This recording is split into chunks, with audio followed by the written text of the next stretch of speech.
Hello everyone, welcome to the Bug Expert channel.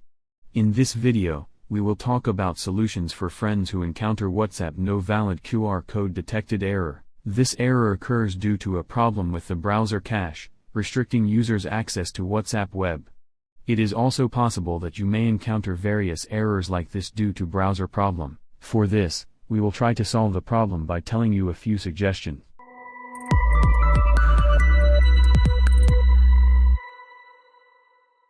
The fact that the WhatsApp application is not up to date means that it is not open to innovations.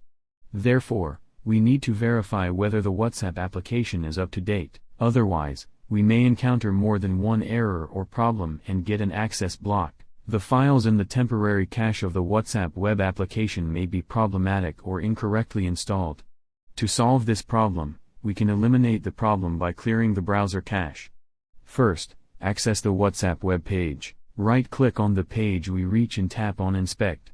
Click on the application option in the panel that opens. Then click on the storage option on the left. After this process, scroll down the panel on the right and click on the Clear Site Data button. After performing the operation, you can check if the problem persists by refreshing the page. I suggest you disable all active add-ons in your browser.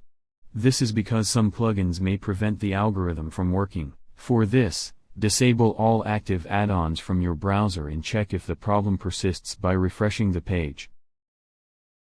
If none of these procedures is a solution for you, you can finally check whether the WhatsApp website is working from a different browser. For this, access the WhatsApp website via the Opera GX browser and scan your QR code and check if the problem persists. Yes, in this video we have provided information on how to fix WhatsApp no valid QR code detected error.